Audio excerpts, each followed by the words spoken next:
Ko'rdinglar, bu muzlab qolgan sifatsiz antifriz. Har bir antifriz minus 25 gradusda muzlarning orasida muzlatilgan, qariyb 7,5-8 soat davomida. GM mashinalarining ichidan ishlab chiqariladigan antifriz. Mana, minus 25 da ham bu muzlamagan. Felix muzlaganmi yoki yo'q? Minus 45 ga garantiya beryapti. Bu ham muzlamadi. Felix brendiga ham ishonsak bo'ladi. Minus 40. Ko'ryapsizlar? Bu mana muzlab qolgan.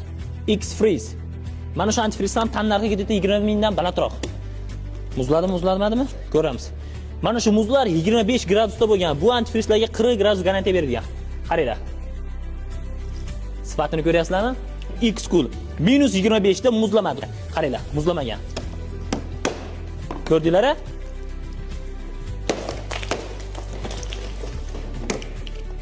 Miko nomi bilan ishlab chiqariladigan antifriz. Bu ham muzlamagan.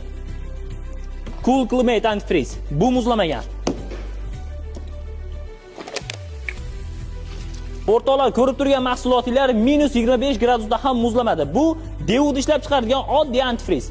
X-Cool, Yumiko Koreyada ishlab chiqarilgan. Ular uchun harakat qildik. Mana shu 2-3 kun davomida Xudo xohlasa shu mahsulotlarni sotib olsangiz, O'zbekistonda haroratini hisoblaganimizda minus holatda 25-30 bo'lgan taqdirda ham bular buzlab bermaydi.